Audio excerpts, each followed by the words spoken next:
హైదరాబాద్ నగర వ్యాప్తంగా రంజాన్ మాసం సందడి నెలకొంది. ముస్లింలు ఎంతో పవిత్రంగా భావించే రంజాన్ మాసంలో జూబ్లీహిల్స్లోని బోరబండ ప్రత్యేకత చాటుకుంటోంది.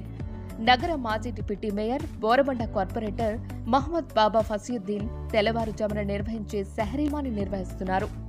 నిత్యం 1000 మందికి పైగా ఉపవాసం ఉండే ముస్లింలకు హిందువులు దగ్గరుండి వారికి అన్నం వడ్డించడం మత సామరస్యానికి ప్రత్యేకంగా నిలుస్తోంది.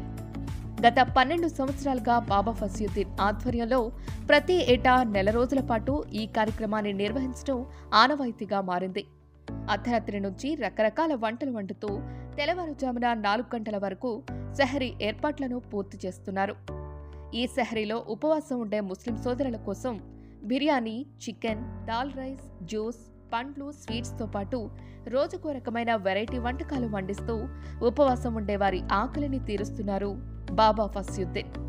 రాజకీయాలతో సంబంధం లేకుండా ప్రతి ఏడాది పవిత్ర రంజాన్ మాసంలో తన జీవితాంతం ఈ కార్యక్రమాన్ని నిర్వహించడం తన లక్ష్యమని చెబుతూ తన సేవా గుణాన్ని చాటుతున్నారు బాబా ఫసియుద్దీన్.